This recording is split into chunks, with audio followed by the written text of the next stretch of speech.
amb les dues comissions de treball que tenim, el que s'ha detectat és que el jove, quan li ofereixes informació abstracta, és a dir, vinc al Servei de Mobilitat Internacional, i aquí què, no? Llavors el que s'està intentant molt és concretar o donar informació de projectes i activitats molt concretes, amb exemples molt concrets. És a dir, doncs mira, de tal data a tal data tens un intercanvi a tal lloc, de tal data a tal data hi ha aquest servei de voluntariat. És a dir, s'intenta, i per això es va crear, s'ha canviat el format del butlletí de mobilitat internacional que teníem, perquè pugui ser un document que permeti visualitzar al jove opcions que, clar, no hi poden ser totes, perquè la gent que estem a les assessories fent l'assessoria és molt difícil, tot i així, controlar tota la informació que hi ha, no? Però s'intenta que es traspassi informació molt concreta de quines opcions tens quan estem parlant d'anar a estudiar a l'estranger, de quines opcions tens quan estàs parlant d'anar a treballar a l'estranger, no? De que no tot és estudis i feina, sinó que hi ha altres coses, com el voluntariat, els intercanvis, que també és important que les coneguin. Però això ho has d'explicar i ells ho han de visualitzar, i s'ha d'explicar d'una manera molt concreta i resumideta. Llavors una mica estem treballant amb això, perquè vam detectar que aquí teníem unes mancances importants. Els joves s'assabenten que hi ha aquest servei de mobilitat internacional i venen a cada un dels serveis de joventut dels diferents ajuntaments a fer la seva demanda o a preguntar de què es tracta el servei. I els mateixos tècnics de joventut, informadors i dinamitzadors, informem sobre els recursos que hi ha o sobre la seva demanda. A banda d'això tenim una assessoria presencial a la qual derivem els joves en el cas que els professionals de joventut veiem que és una demanda molt concreta o que és tan general que no sabem ni com assessorar-los, perquè nosaltres no som experts en el tema. Llavors tenim a 3 punts del Maresme, que són Vilassar, Malgrat i Mataró, 17 hores a la setmana d'assessoria presencial, que estan repartides, estan cobertes quasi bé totes les tardes i em penso que 1 o 2 matins, un matí. Llavors són assessories d'1 hora pels joves, a les quals els serveis de joventut els derivem, això, en el cas que nosaltres no els hi puguem donar tota la informació que ells volen, o en el cas que vinguin amb una demanda tan general que tampoc sabem ni per on guiar-los. Llavors els derivem a l'assessoria presencial, que és molt més especialitzada. Com ens organitzem una mica i si ens comporta molta feina aquesta assessoria? La veritat que com fem una contractació i no directament assessorem nosaltres, per nosaltres és una feina bàsicament de gestió, de gestionar un calendari, de gestionar una programació d'activitats i tota la part de coordinació.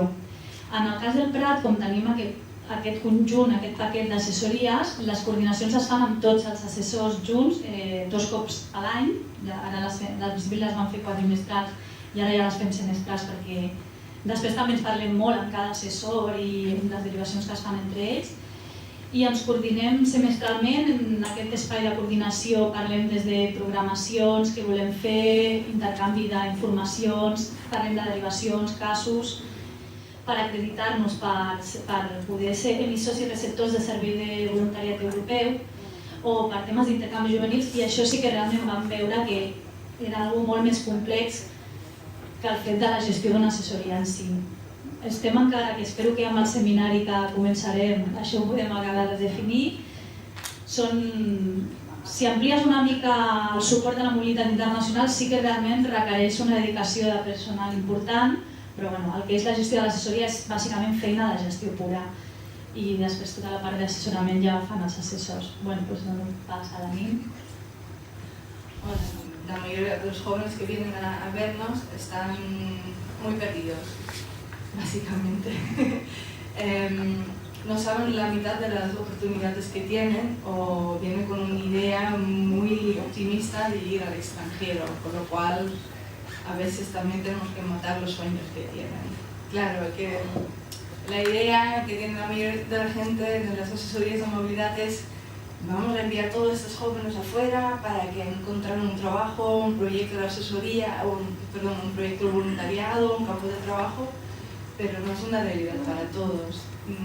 La gran mayoría de los jóvenes que vienen a las asesorías a orientarse no llegan a marchar al extranjero. Otra dificultad es que los jóvenes aún no saben planificar. O sea, no tienen noción del tiempo. Ya he dicho antes que medio año suena como muchísimo tiempo para preparar una cosa porque ya están dispuestos a coger la mochila para irse. Entonces es que tenemos que insistir en ello de no, primero tienes que preparar las cosas, porque tu éxito depende de la presentación, de la preparación que haces aquí. Claro, con los temas legales, qué papeles tengo que llevar, qué derechos tengo que, si estoy trabajando allá, dónde puedo informarme, dónde tengo que empadronarme. Hay miles de cosas que el joven tiene que preparar antes de marxar fuera. Però és veritat que insistim molt en aquests projectes que no és només l'estada, no és com una colònia de vacances, sinó que és un projecte on el jove és molt actiu en totes les fases del projecte i de fet els grups de joves també han de dissenyar els continguts de l'estada, preparar unes activitats. Ara mateix tenim 2 grups de treball en marxa per poder facilitar la millora del servei.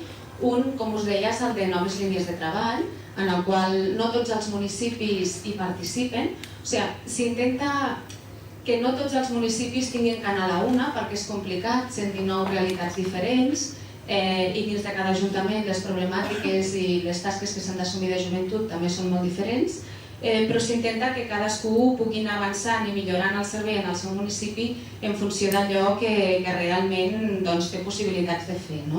Llavors, en aquests moments, amb el tema de l'intercanvi, s'està potenciant molt que a nivell d'entitats, que abans també sortia, crec que la Sara ho comentava, doncs tenen molt de potencial a l'hora de que els joves puguin tenir aquesta experiència internacional.